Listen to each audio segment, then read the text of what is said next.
بندروں کی نسل سے ہے۔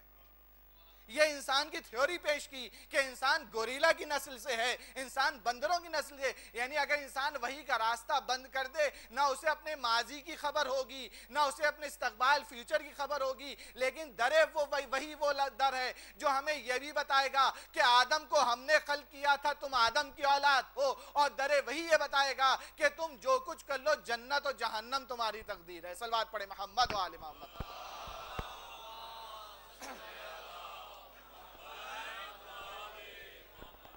لہٰذا عزیزان محترم، یہ ایک سادہ سی میں نے اپنے سے نوجوانوں کو دلیل دینے کے لیے کہ اگر کبھی کوئی پوچھے تو اس کا جواب سیدھا سیدھا یہ ہے کہ دنیا میں اتنے اشتباہات، اتنی غلطیاں ہوتی ہیں، تو اس کے معنی کوئی صحیح راستہ ہونا چاہیے، جو صحیح رہبر ہو، جو صحیح ہدایت کرے۔ کوئی تو ایک کتاب ہو دنیا میں، جتنی کتابیں لکھی جاتی ہیں آپ اس رائٹر کو دیجئے تو خود دوبارہ کریکشن کرتا ہے، جتنا بڑا رائٹر ہو اس کو اپنی کتاب دیجئے تو اس سے اچھی کتاب لکھنے کی کوشش کرتا ہے، تو کوئی تو کتاب ہو جس سے اچھی کوئی کتاب نہ ہو، کوئی تو گائیڈنس ایسی ہو جس کے مقابلے میں کوئی نہ آ سکے۔ لہٰذا عزیزان محترم، یہ خود ایک دلیل ہے، لیکن جس آیت کی تلاوت کا شرف حاصل کیا، اس میں خداوند متعال ارشاد فرما رہا ہے، اے نبی ہم نے آپ کو نہیں بھیجا مگر ہم نے آپ کو رحمت بنا کر بھیجا۔ دیکھیں عزیزان محترم، رحمت بنا کر بھیجا، خداوند متعال نے پیغمبر اسلام کی ذات کو، اور رحمت یقیناً وہ رحمت ہیں، لیکن اس سے پہلے مقدمے کے طور پہ رحمت الہی کیا ہے؟ خود سرکار دو عالم حضرت محمد مصطفیٰ صلی اللہ علیہ وآلہ وسلم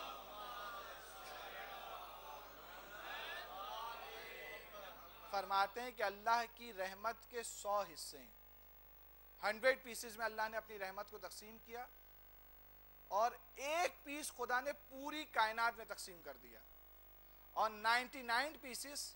اللہ نے، یہ پیسز جو میں استعمال کر رہا ہوں حدیث کے الفاظ ہیں، حدیث میں جو الفاظ آئے ہیں وہ اس لیے ہیں تاکہ ہم بات کو سمجھ سکیں، لیکن وہاں کوئی پیس ویس نہیں ہوتی، کوئی چیز وہاں کوئی چیز تقسیم نہیں ہوتی، صرف ہمیں بات کو سمجھانے کے لیے کہ اللہ نے اس 100 پیس میں سے ایک پیس رحمت کی جو تھی وہ تمام مخلوق پہ تقسیم کر دی، اور 99 پیسز، 99 حصے جو خدا نے اپنے لیے مخصوص کیے یوم قیامت کے لیے، جو صرف مومنین کے لیے خدا استعمال کرے گا اور کسی کے لیے نہیں، وہ مخصوص ہیں خداوند متعال کے۔ یہ پیغمبر اسلام کی حدیث ہے۔ اچھا، یہ جو ایک حصہ تقسیم کیا ہے، اس میں جو علماء نے تفسیر کی کہا کیا ہے؟ کہا جتنے جانور دوسرے جانور پر رحم کرتے ہیں، جتنا انسان دوسرے انسان پر رحم کرتا ہے، جتنا انسان ایک حیوان پر رحم کرتا ہے، جتنا حیوان ایک انسان پر رحم کرتا ہے، جتنی مائیں اپنے بچوں پر رحم کرتی ہیں، یہ تمام رحمتیں اس ایک رحمت کا مظہر ہیں۔ یعنی اب ماں کی محبت ہی کو دیکھ لیجئے تو کتنی زیادہ ہے، کب سے مائیں چلی اور کب تک چلیں گی، کتنی ماؤں کے دلوں میں کتنی رحمت ہوتی ہے اپنے بچوں کے لیے۔ کہا یہ سب اس کی ایک رحمت کا مظہر ہے، یہ سب خدا کی تقسیم کردہ رحمت ہے۔ تو خدا نے کسی کے وجود کو رحمت للعالمین بنایا ہو، یعنی اس کا وجود ہی رحمت بنایا ہو، تو وہ کائنات کی کتنی بڑی رحمت ہوگا۔ لہٰذا پیغمبر اسلام کے بھیجا، اور خدا کو اس نام سے اتنی الفت ہے۔ دیکھیں، اگر ایک شخص کہے بھائی آپ مجھے پروفیسر کہیے، ٹھیک ہے،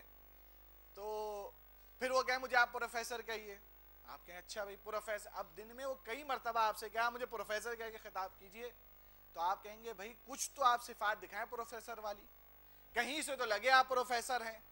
آپ کہہ رہے ہیں آپ کو مولانا کہیے، تو کہیں سے تو آپ کوئی تو بات کریں کہ کہاں سے پتہ چلے کہ آپ دین کو کچھ تو جانتے ہیں۔ آپ کو مولانا کہیں، کیوں کہیں مولانا، کتنی مرتبہ کہیں؟ یعنی اگر کوئی کسی سے کہلواتا ہے ایک دفعہ بھی، 2 دفعہ بھی، 3 دفعہ بھی، آپ اس سے الجھ کے کہیں گے بھائی آپ کے اندر وہ صفت ہم دیکھ ہی نہیں رہے، لیکن اگر وہ کہلوا رہا ہے اس میں صفت پائی جا رہی، کوئی بات نہیں ہے۔ تو عزیزان محترم، یعنی کہ انسان سے جب کہلوایا جاتا ہے، کہلوانے والا یہ چاہتا ہے کہ یہ پتہ چل جائے یہ میرے اندر صفت ہے، لیکن خالق کائنات نے اتنے اس کے ہر وہ نام جو کمال جسے کہا جائے، جسے جمال کہا جائے، جسے حسن کہا جائے، وہ نام خدا کا نام ہے، وہ کمال خدا کا کمال ہے، وہ صفت خدا کی صفت ہے۔ تقریباً 1000 اسما سے تو ہمارے ایک معصوم نے دعائے جوشن کبیر میں پکارا ہے کہ 1000 نام لے کے پکارا ہے، یعنی جس کمال سے آپ خدا کو پکار لیجئے وہ اس کی صفت ہے، وہ اس کا کمال ہے۔ ہر کمال کا مجسم وہ ہے، ہر کمال کی منتہا وہ ہے، ہر کمال کی انتہا وہی ہے، ہر کمال شروع وہاں سے ہوتا ہے، لہٰذا وہ ہر کمال کا مالک ہے۔ لیکن خالق کائنات نے چاہا کہ میں ہر کمال سے نہ پہچانا جاؤں، بلکہ میں رحمان اور رحیم سے پہچانا جاؤں۔ لہٰذا اس نے رحمان اور رحیم کی صفت کو اپنایا اور ایک مسلمان پر واجب قرار دیا کہ اے مسلمان تجھ پر واجب ہے کہ تو مجھے دن میں چاہے قہار کہے یا نہ کہے، جبار کہے نہ کہے، لیکن کم از کم 60 مرتبہ ہر مسلمان پر میں واجب قرار دیتا ہوں کہ مجھے رحمان اور رحیم کہہ کر پکارے۔